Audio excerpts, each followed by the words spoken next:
हर एक व्यक्ति का जीवन दुख, परेशानी और संघर्ष से घिरा हुआ है। क्या इसका समाधान है? हर एक व्यक्ति के जीवन में ऐसा क्यों है? ऐसा इसलिए है क्योंकि हम कहीं न कहीं अपने मन के मैल को, मन के कीचड़ को साफ नहीं रख पाते हैं। यूं कहें तो उसका सही समाधान नहीं निकाल पाते हैं। खैर चलिए मैं आपको एक कहानी सुनाता हूँ, शायद आपको इस कहानी से इस सवाल का हल मिल जाए। गरीब किसान जिम्मेदारी से परेशान होकर किया परिवार का किया त्याग। प्रथम अध्याय। महात्मा गौतम बुद्ध के समय की बात है। एक गांव में एक किसान अपनी पत्नी और 2 बच्चों के साथ रहता था। वह किसान बहुत ही ज्यादा परेशान रहता था। अपने 2 बच्चों और पत्नी की जरूरतों को पूरा नहीं कर पाता था। शायद यही उसकी परेशानी की सबसे बड़ी वजह थी। समय बीतता गया, उसकी परेशानियां परिवार की जरूरतों के साथ बढ़ती ही जा रही थी। वह दिमाग से और मन से बहुत अशांत रहने लगा था। कहीं न कहीं वह बहुत ज्यादा दुखी हो गया था, अपने परिवार की जरूरतों को नहीं पूरा कर पाने की वजह से। एक दिन उसने यह फैसला लिया कि वह अपने घर को, अपने परिवार को, अपने बच्चों को छोड़कर कहीं दूर चला जाएगा।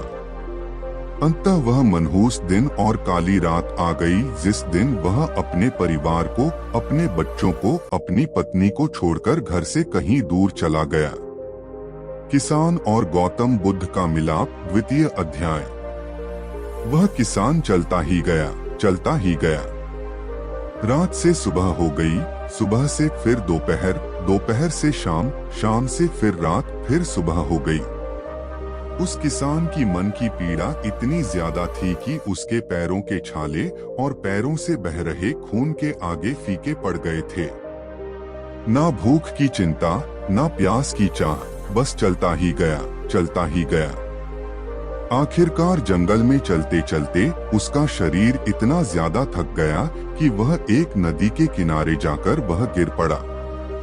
कुछ घंटों बाद उस किसान को होश आया। वह बेचारा इतना ज्यादा प्यासा था कि तुरंत वह नदी के पास गया। जैसे ही वह पानी पीने के लिए हाथ पानी में डाला, उसे सामने नदी के उस पार कुछ लोगों का झुंड दिखाई दिया। उसने ध्यान से देखा तो उसे एक वृक्ष के नीचे महात्मा गौतम बुद्ध बैठे हुए नजर आए। वह तुरंत दौड़ के उनके पास गया और उनके पैर पर गिरकर बोला कि हे महात्मा, हे भगवान गौतम बुद्ध, मुझे अपनी शरण में ले लीजिए, मुझे अपना शिष्य बना लीजिए। महात्मा गौतम बुद्ध के शरण में आया हुआ कोई भी व्यक्ति खाली हाथ वापस नहीं जाता। यह किसान तो केवल उनका शिष्य बनना चाहता था। महात्मा गौतम बुद्ध जी ने उसकी मनोदशा को देखते हुए उसे अपना शिष्य बना लिए। किसान के मन का कीचड़ से मुक्ति। अंतिम अध्याय। महात्मा गौतम बुद्ध और उनके शिष्य वहां पर केवल विश्राम कर रहे थे। उनका विश्राम भी पूरा हो चुका था। वह किसान भी अब महात्मा गौतम बुद्ध जी का शिष्य बन चुका था। अब समय हो चला था आगे की यात्रा को पूरा करने की। गौतम बुद्ध और उनके शिष्य आगे बढ़ते चले गए। कुछ दूर निकल जाने के बाद गौतम बुद्ध जी को बहुत जोर की प्यास लगी। उन्होंने अपने इस नए शिष्य अर्थात किसान से बोला कि प्रिय शिष्य, जाओ, पास में एक सरोवर है, वहां से मेरे लिए पानी लेकर आओ। किसान बोला, जो आज्ञा भगवान। किसान सरोवर की तरफ चल दिया। सरोवर के पास जैसे ही किसान पहुंचा, उसने देखा कि उस सरोवर में बहुत सारे जानवर उछल कूद कर रहे हैं। वे सारे जीव जंतु किसान को देखते ही तुरंत वहां से भाग गए।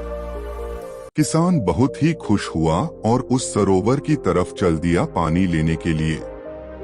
परंतु जैसे ही किसान सरोवर के पानी के तरफ हाथ बढ़ाया, उसने देखा कि पानी बहुत ही ज्यादा गंदा था।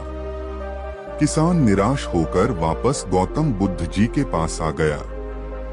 गौतम बुद्ध जी ने उससे पूछा, पानी कहाँ है?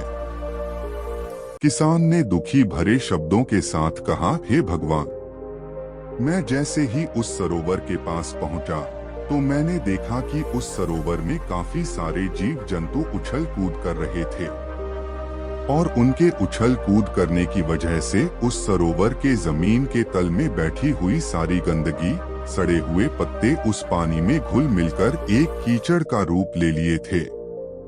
यही कारण है कि मैं वह पानी लेकर नहीं आया, क्योंकि वह पानी नहीं कीचड़ हो चुका था। महात्मा गौतम बुद्ध जी उस किसान की बातों को समझ गए और मुस्कुराते हुए उन्होंने कहा कि मैंने तुमसे सरोवर का पानी मांगा था। मैंने यह नहीं कहा था कि पानी अगर गंदा हो तो पानी लेकर मत आना। उन्होंने अपने दूसरे शिष्य से अनुग्रह किया कि जाओ और सरोवर से पानी लेकर आओ। उनका दूसरा शिष्य निकल पड़ा पानी को लाने के लिए और कुछ देर पश्चात वह पानी लेकर वापस आ गया।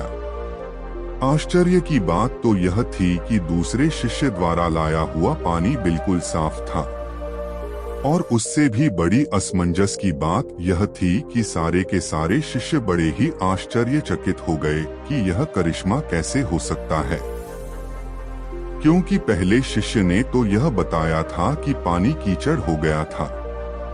महात्मा गौतम बुद्ध जी ने सारे शिष्यों को यह बताया कि जब सारे जीव जंतु उस पानी में उछल कूद कर रहे थे, तब उस दौरान उस सरोवर के पानी के तल में बैठी हुई सारी गंदगी, सड़े गले हुए पत्ते सब घुल मिलकर कीचड़ रूपी पानी का रूप ले लिए थे।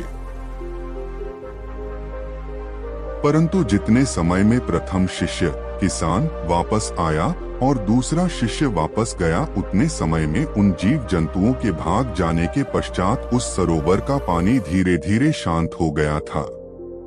और जैसे जैसे सरोवर का पानी शांत होता गया, उस सरोवर के कीचड़ रूपी पानी में खुली हुई सारी सड़ी गली पत्तियां और मिट्टी धीरे धीरे शांत होकर उस सरोवर के तल में जाकर बैठ गए, जिससे उस सरोवर का पानी शांत होकर साफ हो गया तथा सारे गले हुए सड़े हुए पत्तियां भी शांत होकर आराम से उस सरोवर के तल में जाकर बैठ गए थे।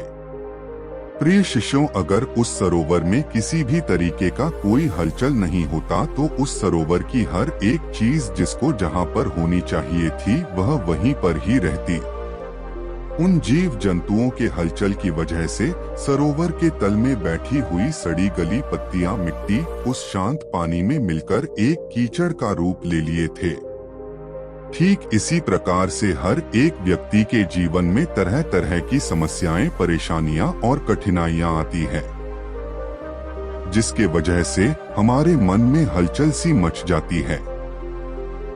हमारा दिमाग और मन अशांत हो जाता है।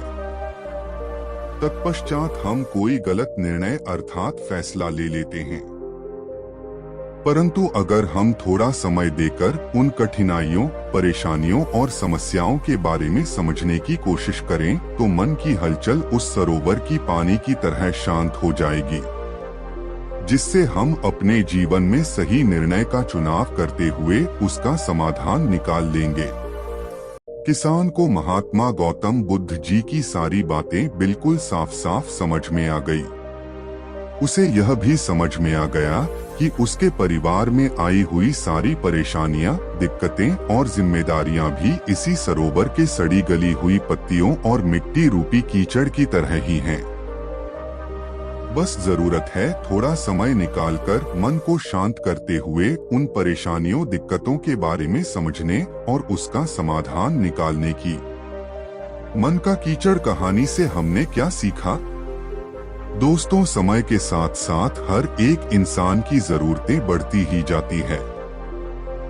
हो सकता है किसी की जरूरत कम हो सकता है किसी की जरूरत ज्यादा हो, लेकिन हमें उन जरूरतों को पूरा करने के लिए मेहनत तो करना ही पड़ता है। हाँ, यह जरूर है कि मेहनत करते वक्त हमें बहुत सारे कठिनाइयों और समस्याओं का सामना करना पड़ता है। इसी वजह से बहुत बार हमारा मन अशांत हो जाता है, निराश हो जाता है, दिल दिमाग में एक अजीब सी हलचल होने लगती है, जिसके वजह से हम गलत फैसला ले लेते हैं। परंतु दोस्तों, हमें घबराने की जरूरत नहीं है, हमें अपने दिमाग को शांत करने की जरूरत है। थोड़ा समय देकर इसके बारे में सोचने की जरूरत है। इसका समाधान कुछ न कुछ जरूर निकल आएगा। दिमाग को शांत रखें, कोशिश करते रहें, मेहनत करते रहें। समय लगेगा लेकिन सफलता जरूर मिलेगी, क्योंकि सब्र का फल मीठा होता है।